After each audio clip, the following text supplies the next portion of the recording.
This is a friendly reminder that we are here for entertainment purposes only. Check with your healthcare professionals before making any lifestyle or medicine changes. What we're talking about is our clinical experience and what we've seen.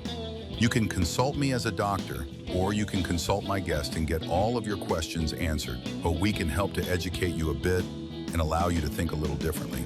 Again, always consult your medical professionals before making any lifestyle changes. Thank you.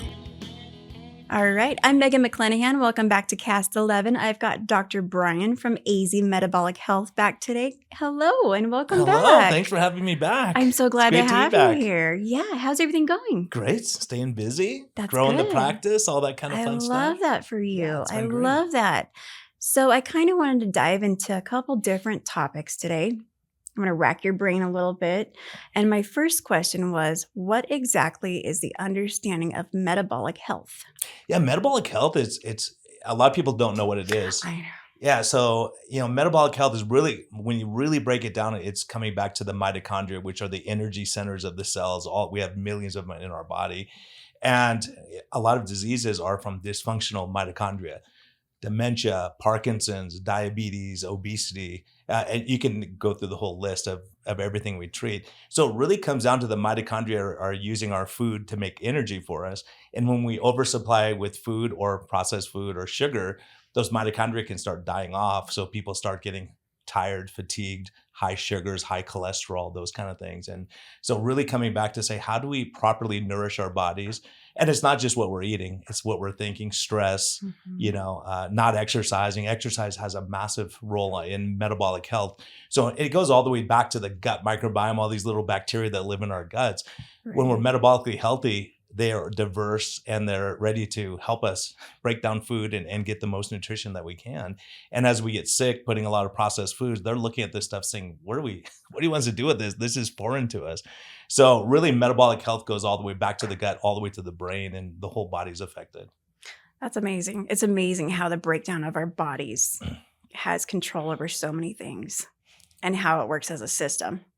Yeah, and the body wants to be healthy. If we get out of the way, we can heal. Yeah. But so many things, these toxins we're doing, alcohol every day or smoking or whatever it might be, if we get those out of the way, we can heal. And so it's amazing what we can do without throwing a lot of drugs at people.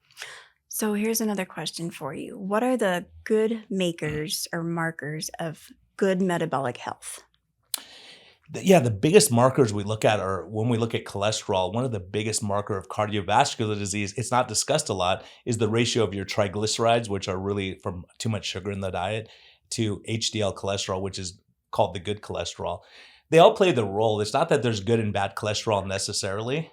And so LDL in the right setting, it really does have a big role in the immune function and in getting toxins out of the body. And it's something that they didn't teach us this in medical school, but there are different roles for LDL cholesterol and HDL and triglycerides. So those are the big markers we look at, the ratios of all those things. You can't just look at one marker and say you're healthy or not.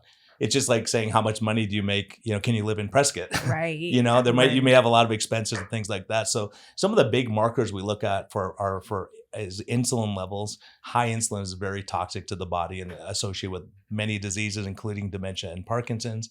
A1C, which is a 3-month sugar average. We want that in a good range. And so a lot of people have pre-diabetes. So those are the main markers. Of course, liver, kidney, blood counts. Fatty liver is a precursor to diabetes. And so the more you're around, the more you start seeing trends in laboratories. That's and crazy. So, metabolic health. And we also look for inflammation in the body too, as a big marker for poor health. So can you tell me what metabolic syndrome is? Metabolic syndrome is a combination of those things. It's having a high insulin or a high sugar in your blood, high 3-month sugar average. It's a huge marker for cardiovascular disease. Everything that has high mortality has metabolic health as the marker for that. Right. So high triglycerides, low HDL is part of that metabolic syndrome. Having a big belly, which represents visceral fat, which represents increased inflammation in the body and poor metabolic health. And high blood pressure is another big marker for that metabolic syndrome. And they all run together. So treating the underlying cause, which generally is insulin resistance, we can have a lot of disease processes improve. That's crazy. So say I was coming in as a brand new patient. I'm just going to throw this out there. Say I'm a type 2 diabetic. how would we start our course? Say I'm coming on as a brand new patient with you. What would that look like at my first visit? Yeah, type 2 diabetes, it's amazing to hear this, but 2 or 3 years ago, the ADA said that diabetes is a chronic progressive disease, meaning once you have it, you're going to die of it. All we can do is manage it till you die. And now, just yesterday, Secretary Kennedy said 80% of diabetes can be reversed through lifestyle, which is amazing to hear that the drugs aren't going to cure the disease. So having a new patient coming in, really we discuss lifestyle. The big five really are stress. Having high stress raises your sugar, makes you more likely to have diabetes. Not sleeping is another factor. And they affect each other because when you're stressed, you don't sleep. Right.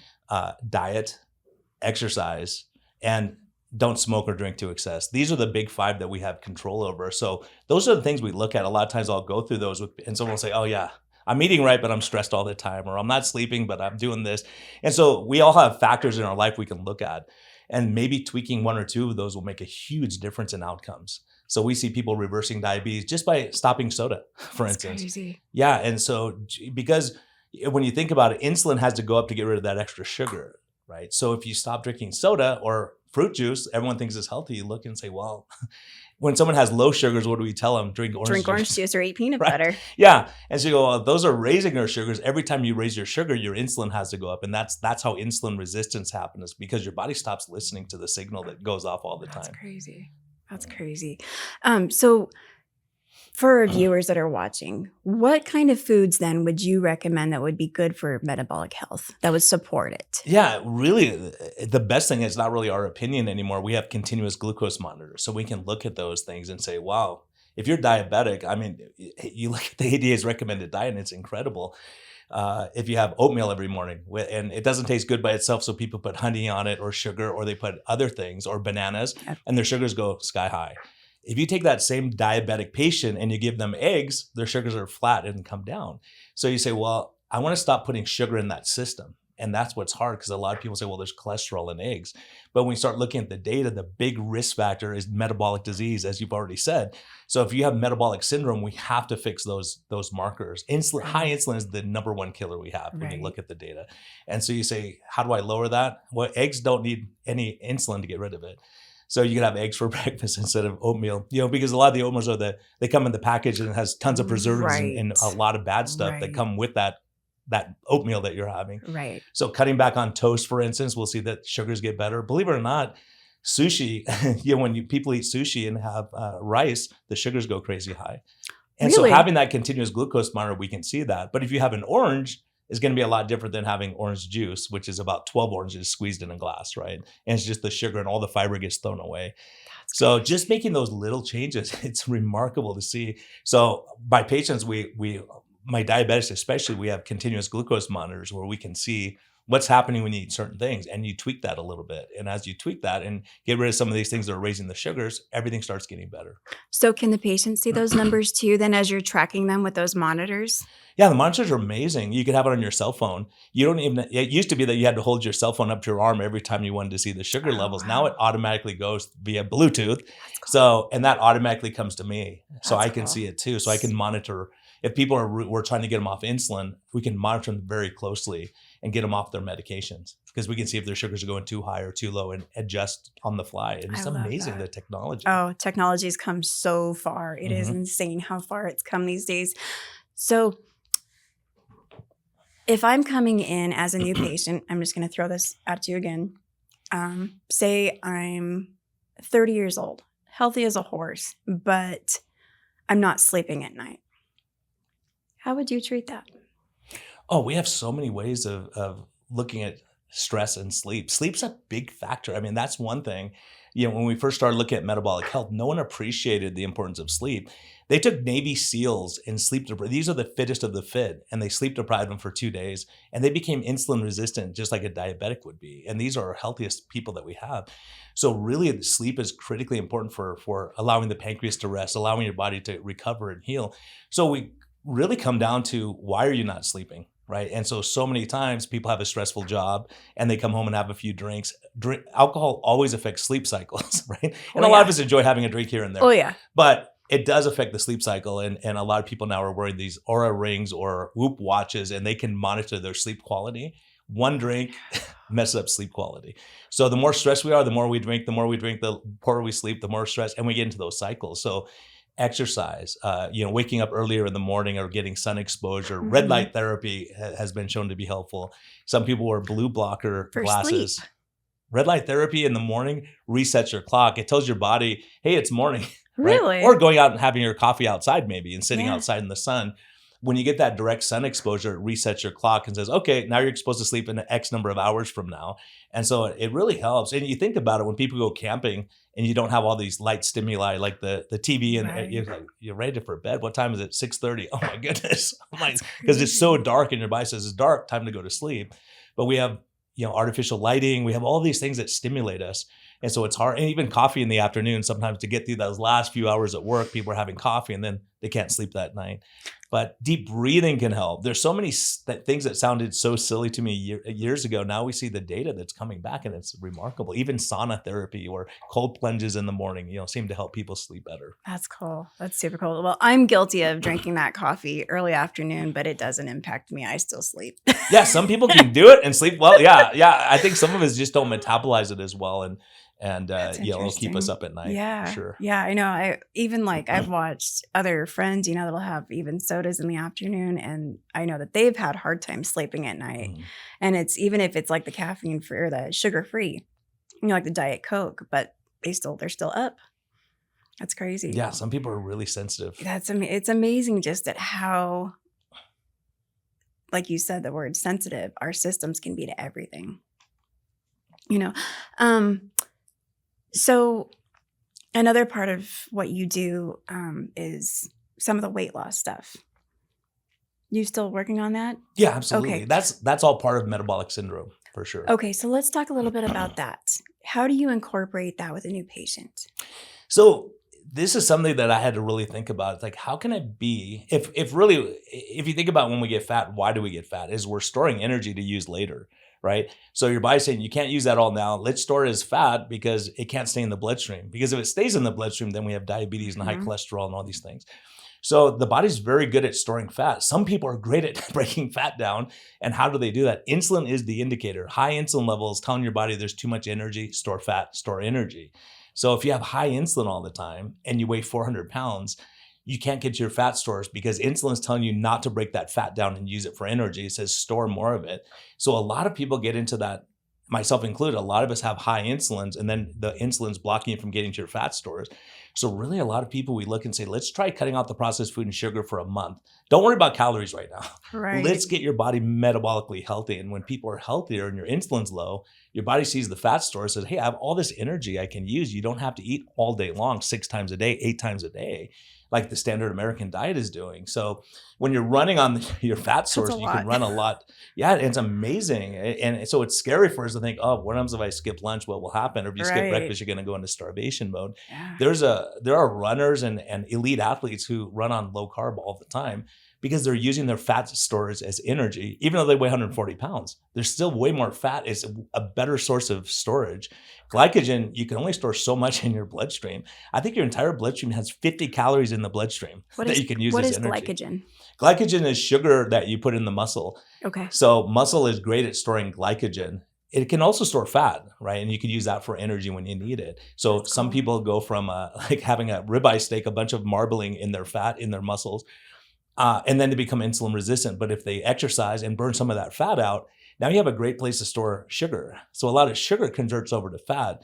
So back in the 80s and 70s, we thought, oh, go on a low-fat diet and you won't get fat. But then everyone got fat as a result, right? Entenmann's cakes, and we had all these sugar. Like hot tamales has no fat in it, so you could eat them all day. And Slurpees have no fat. But we all got fat because we got insulin resistance from that sugar. Oh. So that sugar, what happens? You have it in excess, it converts over to fat. And we get fat from that. So cutting out the fat didn't help us in the long run. No, that's crazy. That's crazy. You were talking about stress and how it can really impact your metabolic health. So say someone that works a full-time job, 9 to 5, and yes, I know some stress in our life is pretty normal and our bodies kind of learn to compensate for it, I guess. I mean, I'm not a doctor. I don't know. If we start getting to like where there's so much stress, how would you bring that into what you do for the patient to help them try and figure out how to de-stress. Yeah, I think that's a very important point you're making. Is stress in itself is not bad. Right. Stress, we're built for stress. Like, that we have hormesis, where you get into a stress, you get into hot water and your body cools you down, right? You get into really cold water, your body knows how to warm you up. If you're in there for 12 hours, then you're in trouble because your body runs out of energy to keep you, warm or cold. Mm-hmm. So short-term stress isn't the problem. We all have stress in life, and Right. it's how that stress affects us. So a lot of us, we call it a sympathetic overdrive. And it's incredible when you start looking at the literature on obesity and diabetes, all these chronic health problems, and it's incredible. And it sounds so hocus pocus. But when you see that early childhood trauma and stress, when you get into that stress mode your entire life, you're way more likely to get diabetes, way more likely to have obesity. The lifespan shortens by 20 years if you have 3 or more of these big things where mom was an alcoholic, or you had food insecurity, Right. or you had a bunch of antibiotics as a kid, because that affects the gut microbiome. Even as simple as being breastfed versus bottle fed, huge differences in outcomes. C-section versus vaginal delivery, where you get some of the gut microbiome from your mom. Right. It's incredible, the data. So the more you start looking at these factors that we don't think are important, stress is a huge factor. Some people just can't calm their stress syndrome down. And so weight gain, a lot of us have said we're stress eaters. I had a stressful day. I need a cookie. You need something to get that dopamine rush to calm your body down. But if you're getting a massage, no one says, I'm going to stop my massage halfway through to get a cookie, right? Because you're in a relaxed state. So a Right. lot of us, we're finding Right. when we start working on metabolic health, people feel calmer. They don't get into agitated states or argue with their partner or their friends. And I see it all the time in my practice, where people feel better, right? If you feel better, you don't need that cookie necessarily. Right. You don't need that glass of alcohol maybe to calm your nerves. So we're Right. seeing benefits from an addiction standpoint, and the literature is bearing out now. And it's amazing to see it, That's 5 years after wonderful. we were talking about, to say, yeah, there's studies now proving that. That's wonderful. I love that. So literally just making changes in your life and your lifestyle and your food routine, making sure if you're eating certain foods that you're exercising and burning it off, like you said, just adjustments to everything you do every day, and being conscious of it. And then really just kind of like getting on a cycle. And then say someone's been doing that now for a couple months and they come back in for a follow-up with you. How would that visit go? A lot of times on follow-ups, we'll review the continuous glucose readings, and the patients will say, look, I had this on this day. Look what my sugars did. So they know. And they say, I'm not having that anymore because I don't want my sugar to go to 300, right? So as people get metabolically healthier, we're seeing that they can tolerate, like, if a soda used to cause a problem, now they have a soda every once in a while, and they have a place to put that energy, right? It's kind of, the way I describe it would be like storage units. So once we fill up all of our fat storages, that's when we get They're diabetes. maxed out. And some people get diabetes when they weigh 120 pounds. I've seen people as light as 120 pounds get type 2 diabetes. I have a lady in my practice who's over 350 pounds, and she has no evidence of metabolic disease because she has tons of storage units. She's just putting that energy. I mean, metabolic disease really is when that insulin starts going high and the triglycerides go high and the HDL comes down, inflammation goes way up. Some people can get away with it, but you wouldn't believe it. That's crazy. But over time, we can adjust that too, and maybe, some people say, I'm on a keto diet, but they're eating, huge quantities of fat every day. You say, well, that's probably not a good thing, right? And trying to see, it's individualized. Some people do really well on high protein. Some people do really well even on a higher fat diet, depending on where they are metabolically. Right. I'd be the protein person. Yeah. Some people know, and most people inherently know. Yeah. And so generally what we do on that 3 to 4 month follow-up, we'll check their 3-month sugar average. When I see the insulin come down, that's the best marker I can see, because that is the biggest marker we have. And that means you're getting metabolically healthier. So, some people don't lose a lot of weight right away, but it's because they're losing there's different types of fat in our body too. Mhm. Visceral fat's the dangerous stuff that's around the organs, and fatty liver disease.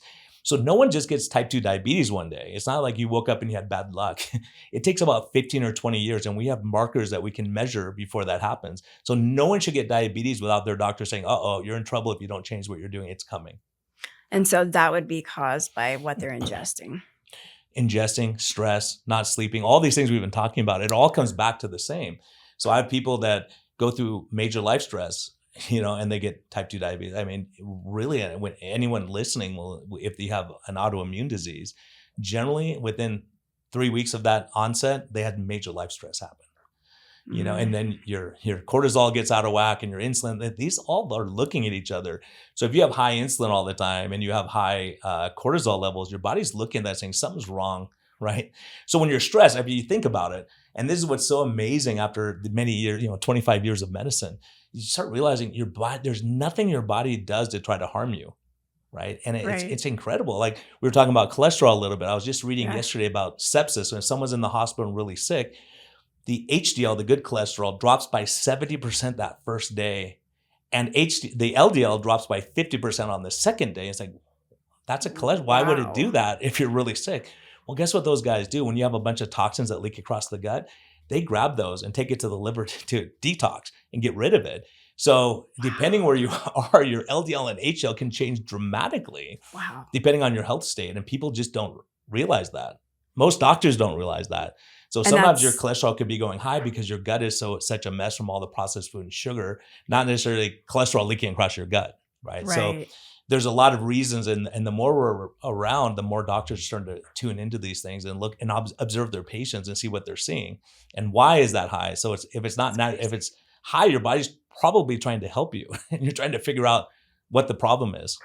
So that's also a good indicator too that there is an issue. Sure. Yeah. I mean, if I'm asking, again, I have no medical knowledge, but yeah. And we see all these things at the same time. So a lot of times people have high triglycerides and the doctors say, well, it's not LDL. Don't worry about it. High triglycerides is a huge marker of metabolic disease. So when we see high triglycerides, it makes us anxious. We put people on medications, niacin, different things people listening will know, gemfibrozil, to lower triglycerides with a chemical. No improvement in outcomes. It lowers the triglycerides, but it doesn't, because that's a marker of being metabolically sick. So having high insulin, high cortisol, all these things are metabolic markers. So if I falsely lower a couple of them, it doesn't decrease your risk of death and heart attack and stroke and dementia. So you go, it's the best thing we could do, right? Engage with each other, have fun. Right. Yeah, I mean, there's so many things. Just sitting by the lake, right? Just to relax. Just relaxing lowers all those stress hormones and cortisol. So some people can, I've had several patients retire from their stressful job and their sugars get dramatically better. And part of it is they're not stressed from a hard day at work and have a bottle of wine or have, margaritas on Friday and chips and salsa, those kind of things. Yeah. For sure. That's crazy. It's just amazing at how many different things impact and what all makes up metabolic health. Yeah. And when you look at like diabetes, I mean, when you think about it, like kids get this, but doctors who've been practicing a long time don't get this, is that if you're diabetic and you eat a bunch of sugar for lunch, we say, how many carbs are you eating? We're going to shoot that much insulin to get rid of that sugar. And we feel good. Where's the sugar go? It doesn't magically disappear. It's going shoved into your fat tissue. So people anyone who's gone on insulin knows they gain 30 or 40 pounds that first year, even though they were trying to eat healthier, because your insulin makes you store fat. Your blood looks better, but you're damaging your tissues. And we're looking at blindness and kidney failure. I mean, it's a devastating problem. But by the same token, you say, well, if you have a piece of salmon by itself for lunch, you need zero insulin to get rid of that salmon because it's protein. Now, what if someone's putting a lot of seasoning on it? Not necessarily the seasoning being the problem. The problem is you have it over a bed of rice, and then you say, well, I'm going to have some juice with that or have something healthy. And then you realize, get a continuous glucose monitor and see what they look like. And you'll say, oh my goodness. So I've seen people just say, okay, instead of having my salmon over rice every night, I'm going to have my salmon over a bed of broccoli or spinach with some butter on it, and their sugars are flat. It doesn't go up. They don't need extra insulin for that because there's the insulin to get rid of the sugar, right? Mm-hmm. So when you start thinking that, it's like, okay, if I have scrambled eggs for breakfast versus pancakes with syrup, it's a hugely different. As long as someone doesn't add a lot of butter and all kinds of stuff, right? Well, even butter won't raise your sugar levels if we're trying to get the sugar under control. And cholesterol, we start looking back and say, okay, is cholesterol, and that's the give and take. So people will say, do you worry about LDL cholesterol? And it says, and I have to ask, what setting are you talking about? If I have a world-class athlete, a lot of times they have high LDL because they're burning fat as their fuel source.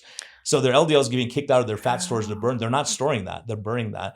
And so if I have a diabetic with high LDL, that's bad because LDL is going to get oxidized by the high sugar, high insulin, and then it becomes small, dense LDL.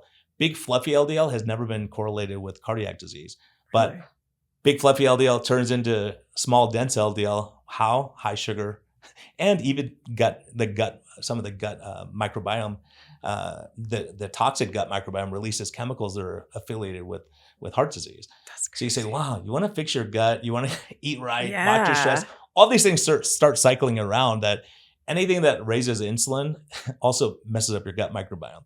So we think, okay, can I be more calm, less stressed, And like you said, one of the funny things that when I started looking at this, if I have someone who's on a low carb diet who's trying to really lose weight and they're stressed and tense, the scale will not move. If you weigh yourself 6 times a day and you're frustrated and upset and you have a hard, stressful life, I always noticed that my classic would be a real estate agent who's always busy. Like while we're doing our meetings, she's like, hold on, let me send this email. I'll get back to you. And she's stressed, never loses weight. Because a lot of times you'll say, what do you do at night when you get home from work? I have a couple glasses of wine to calm my nerves. Right? And they say, how are you sleeping? Oh, I'm not really sleeping. I don't have time for sleep. And then how's your exercise? Well, I don't have time for that. And so you start realizing, Make okay, time. you have to make time. Yeah. And so that's like when you ask my ideal patient is someone who's not going to say, hey, just shoot me with that drug that's going to lower my sugars and make me healthier. It's like that drug's not going to No. save your life. Only you can do that. So as a matter of fact, funny enough, when at my old practice, when I started doing this kind of medicine, focusing on metabolic disease, Right. one of the insulin sales reps came by and, everyone was signing. We just signed so they know that they came in to see the doctors. And I was teasing her. I said, do you want my autograph? And she said, you're Dr. Lenskis, right? I said, yeah. She said, whose insulin are you writing? You're not writing mine. So I don't want your autograph type thing. Ooh. And so basically she wouldn't talk to me. And I said, well, I'm trying to take people off insulin. And she laughed and said, you can't take people off insulin. I said, you're right. I can't, but they can. Oh. They can. And people are doing that. And, and now we have Kennedy saying that 80% of people can come off these meds. So as doctors, we have to start listening. I love it. I think that the less meds a person has to be on, the better.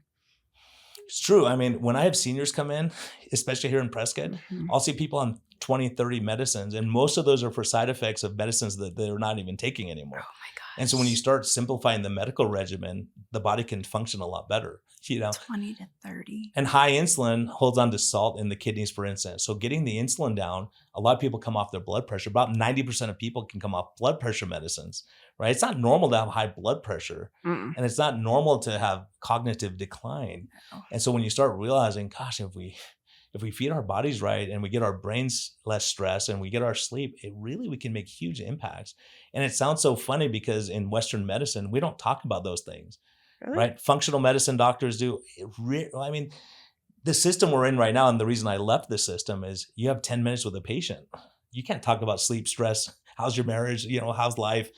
I have an hour with patients now. We can talk Yeah. about everything straight up front. I think you used a term on our last podcast, and I think you called it fast food medicine. And that was such a good way to put how most doctors' offices are these days. Yeah, we're in a triage situation because so many patients are sick. Mhm. And so the problem is and I've said that, I said we don't have enough doctors is the problem. And a friend of mine corrected me and said, no, we have too many sick patients. Yeah. Meaning if everyone's really sick all the time, if everyone's car breaks down every day, AAA goes out of business. Right. You're hoping that people take care of their cars so that their cars run forever. And then you don't have to go drag them off the side of the Yeah. road. And that's where we're at now is the worst metabolic. As a matter of fact, just today I saw a new patient who's a nurse practitioner who does home health, right? And he was telling me that it's devastating because these people have so many illnesses. And he said, if they just focused on metabolic health, they wouldn't have to be getting dialysis and wound care and all these things that we're doing. But he says, when you talk to someone about it, they say, well, I've lived my life. I'm not going to make any changes. So that wouldn't be the right patient for me, right? Right. But this nurse practitioner who is seeing some health problems says, look, I want to get healthy and I want to be able to take care of people for a long time. So when you're invested in your health, and that's one of the problems that I noticed in my old practice, Mhm. is a lot of times if I knew someone was getting diabetes based on their numbers, I knew it was coming. I would put them before lunch and work through lunch for an hour, right, to help that person. And then I realized how many people say, you know what, just give me the drugs. I'm not gonna give up my cookies and donuts and alcohol at night and soda. So you realize that it's a hard battle. So you have to have people who want to be healthier, Who want to be healthier and say, look, I don't want to just go out with dementia. I don't want to Yeah. be, dependent on my family. And Yeah. so we talk about a thing called quality of life, right, instead Mhm. of quantity of life. So you want your health span and your lifespan to be the same. Right. We're out hiking and having fun, not living a long time, but you're staring at nursing home Right. walls, and not interacting with people. And so, a lot of people are starting to realize, like, let me jump on board earlier and delay these things at least. As far as Right. Parkinson's and dementia, it's devastating, and they're all metabolic in nature. And I remember on our last podcast, you mentioned that just to give someone a prescription in a care home was $1,000. Yeah, when my mom had to go into assisted living, it's $1,000 a month just to give her pills, like 6 pills a day. If you have more than that, it's like $1,800 a month. Oh And you my think, gosh. holy cow. So that's going back to that last one in that statement. Think what people could be sparing their family from going through by getting things taken care of ahead of time and really focusing on their metabolic health. It's massive. I mean, it's incredible that what we can do to, even if you delay going to a nursing home by a year, you've saved your family $110,000 on average. Plus the heartache, of not being able to care for yourself. A lot of people can't wheel themselves down to, Right. You can't walk down to lunch. You have to pay someone to do that. You have to pay someone if you can't take care of yourself. And no one wants to be a burden to their family. And unfortunately, if you wait long enough, it's hard to reverse that. It is. Right? So it's harder to reverse diabetes. If we can reverse diabetes or put it into remission, we can darn well prevent it through lifestyle. And we see people with Parkinson's getting better, and dementia where they know who their family is again. And when you see that, you think, wow. And it's tragic. You think, how many people could we be helping that no one's helping? So how are people with Parkinson's getting better then? I'll tell you, I have a friend, he has a group home in Phoenix.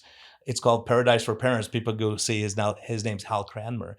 He's having people who are on hospice go back home through lifestyle modification. That have Parkinson's? He's consulted me with Parkinson's, with dementia, with morbid obesity. Give me chills. It's incredible. I'm telling you. Chills. On my podcast, I've interviewed him twice, and it's incredible what he's doing. And he's just saying, hey, look. And I asked him, like, your financial model doesn't work, right? Because he's investing in real food, solid food. He's using really good protein shake instead of the cheap stuff that they're giving people that have seed oils and sugar as their nutrition source. Instead of saying, okay, we're just going to give you ice cream every night to fatten you up, say, let's give you a good protein source. And I asked him, how do you do that and make money? And he said, Brian, every time, like when you have a new patient go to a nursing home, the person who brings them, the finder, gets that first month's. He said, no one's leaving, and no one died under my watch during COVID, right? Because they're staying active, mentally active, playing games, and the people are having fun, and they're staying healthier. And some are going back home. That's crazy. And I said, isn't that hurt? Like when they go home, you're not getting paid. He said, Brian, I have a waiting list to get into my place. Who doesn't want to go where they're going to be loved and cared for? And which podcast was this again that you had? Life's Best Medicine. Gotcha. Yeah. I thought that was it. You have 2. So we've got Life's Best Medicine, and what's the second one? Low Carb MD. There we go. Make sure you guys check him out. Yeah. He's got, over 1 million followers? It's been unbelievable. Yeah, it's been so much fun because I've been able to interview the world's experts and who's the expert on Parkinson's disease or dementia or Lou Gehrig's disease. And I've met with them all, and I see what they're doing, and they're saying the same thing. It's metabolic in nature. So it's incredible how it comes full cycle, because you're not going to cure these diseases or improve them with drugs. You're going to slow the progression. And it's a tragic thing I hear with the Alzheimer's associations where they're saying, no, there's nothing that really works, so we just have to keep doing research. We have a lot of stuff that works. It's just doing it and implementing it.